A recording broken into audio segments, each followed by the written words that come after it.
You are dying not from a lack of air, but from the suffocating weight of a version of yourself that does not exist. You sit in the dark, paralyzed by the shimmering ghost of a perfect life, a perfect career, and a perfect start, while the reality of your existence decays in the shadow of that very idealism. Perfection is not a standard, it is a clinical diagnosis of fear. It is the most sophisticated form of self-sabotage ever devised by the human ego, a golden cage that feels like a sanctuary but functions as a tomb. You tell yourself that you are waiting for the right moment, the right resources, or the right clarity, but the truth is far more sinister. You are using the pursuit of excellence as a shield to protect yourself from the vulnerability of being seen as a beginner. You have become a curator of potential rather than a creator of reality. Think of the architect who spends 40 years refining the blueprint of a cathedral, but never lays a single stone. He dies an artist in his own mind, but to the world he is nothing but a man who owned a very expensive pencil. This is the paradox of the perfect start. You believe that by aiming for the peak, you are showing ambition, but in the realm of psychology, you are actually exhibiting a deep-seated cowardice. You are afraid of the mess. You are afraid of the unpolished version of your soul being judged by a world that thrives on consumption. Jim Rohn once noted that the soil doesn't care how much you want the harvest. It only cares if you planted the seed. But you are still examining the seed for microscopic flaws while the season for planting quietly slips into the frost of winter. History is littered with the corpses of perfectionists who were outpaced by the imperfect men of action. Consider the brutal pragmatism of Machiavelli. He understood that power does not belong to the man with the best plan, but to the man who can navigate the chaos of the moment. While the scholar debates the ethics of a move, the prince has already conquered the city. The prince is messy, he is flawed, and he makes 1,000 mistakes, but he is the one holding the scepter. You, however, are still in the library, polishing your armor while the war is being won by men in blood-stained rags. There is a specific kind of arrogance in your delay. You believe you are too important to fail, too refined to be seen struggling. You have mistaken your paralysis for high standards, when in reality, it is nothing more than the vanity of the weak. But there is a deeper, more dangerous truth we haven't touched yet, a mechanism within your own brain that rewards you for the fantasy of perfection while punishing you for the labor of progress. When you visualize your perfect future, the body, the bank account, the impact, your brain releases a hit of dopamine. You feel the satisfaction of the win without the scar tissue of the fight. This is a cognitive trap. You are literally getting high on the idea of success, which drains the hunger required to actually achieve it. The man who accepts good enough for today and pushes forward is the one who eventually reaches the extraordinary. Progress is a jagged, ugly, and humiliating process. It is the artist's first charcoal sketch that looks like a child's scrawl. It is the entrepreneur's first product that breaks within an hour. It is the speaker's first presentation where his voice cracks and his palms sweat. The world sees the masterpiece, but the masterpiece is merely the final layer of 1,000 beautiful failures. The Stoics understood this better than anyone. Marcus Aurelius, the most powerful man on earth, didn't write his meditations for a public audience to admire his wisdom. He wrote them in the mud of a military camp, surrounded by the stench of death and the cold of the Danube. He wasn't trying to be a perfect philosopher. He was trying to survive the day without losing his soul. He focused on the next right action, the next small bit of progress. He knew that the universe is change, and to resist change in the name of a perfect static state is to resist life itself. You are trying to be a statue in a world that demands you be a river. A statue is perfect, but it is dead. A river is muddy, it is chaotic, and it carries debris, but it moves. And in that movement lies its power. We live in a digital panopticon where we are constantly shown the after photo, but never the during. We see the highlight reels of a billion lives and conclude that our behind the scenes footage is a failure. This creates a psychological chasm. We look at the polished finish of a Jim Rohn seminar and forget the years he spent in obscurity, failing at sales, struggling to articulate his thoughts, and facing the crushing weight of his own inadequacies. He didn't become a master by avoiding the mess. He became a master because he was willing to be the fool longer than anyone else. The fool is the precursor to the savior. If you aren't willing to be a laughingstock for a year, you will never be an icon for a century. Every time you choose to wait for perfection, you are casting a vote for your own irrelevance. You are telling the universe that your ego is more important than your contribution. This is the dark side of the high achiever mindset. It's a form of narcissism. You think the world is watching you, waiting for you to stumble so they can mock you. Newsflash, the world doesn't care about you.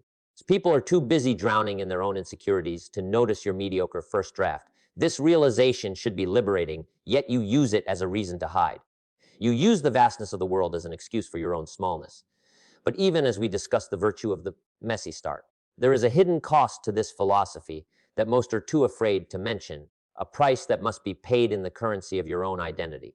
To choose progress over perfection is to accept the death of your idealized self. You have to kill the version of you that could be great and become the version of you that is mediocre. This is a psychic trauma. We cling to our potential because as long as it remains potential, it is infinite.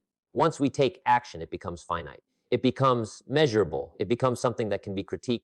Many choose to live in the infinite world of what if, because the finite world of what is feels like a prison. But the prison isn't the reality. The prison is the dream. The dream is what keeps you stagnant. The dream is what keeps you broke. The dream is what keeps you lonely.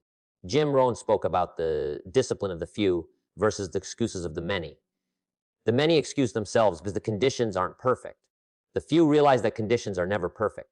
If you wait for all the lights to turn green before you leave your house, you will never start your journey. You must learn to drive in the dark, seeing only as far as your headlights reach, trusting that as you move forward, more of the road will be revealed. This is the essence of faith, not a religious faith, but a functional faith in the process of iteration. Consider the law of the harvest. You cannot bargain with the soil. You cannot say, give me a perfect wheat stalk and then I will plant the seed. You must give to the earth first in the form of labor, sweat, and the risk of a bad season. Only then, through the slow and imperfect process of growth, does the harvest appear. You are trying to skip the growing season because you find it aesthetically displeasing.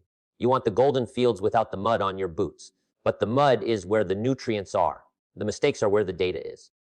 Without the feedback loop of failure, you are flying blind in a storm of your own making. However, the most terrifying realization is not that you are failing to start, but that your delay is actually a slow motion suicide of your future potential. Every day you don't act, the muscle of your will atrophies. You are training yourself to be a spectator. You are becoming a connoisseur of other people's work, a critic who knows the price of everything and the value of nothing. The dark psychology of the critic is that he attacks the imperfect work of others to justify his own inaction. If he can prove that your progress is flawed, he feels better about his own stagnation. Do not listen to the critics, and more importantly, do not be the critic of your own soul. The internal critic is a liar who speaks in the voice of your parents, your teachers, and your worst enemies. It tells you that if it's not perfect, it's not worth doing. This is a demonic whisper designed to keep you small. So true power comes from the realization that done is better than perfect. A finished project that is 70% of what you imagined is infinitely more valuable than a 100% perfect idea that exists only in your neocortex. In the real world, 70% is the passing grade. In the real world, 70% gets you paid. In the real world, 70% builds a bridge that people can actually cross. The remaining 30% is found in the doing, not in the thinking. You cannot think your way into a new way of acting. You must act your way into a new way of thinking. This is the fundamental law of transformation. As you sit there listening to these words, you might feel a flicker of motivation. But motivation is a fickle mistress. It leaves when the room gets cold. What you need is the cold, hard steel of discipline. It's the discipline to be low quality until you can be quality. Jim Rohn famously said, work harder on yourself than you do on your job.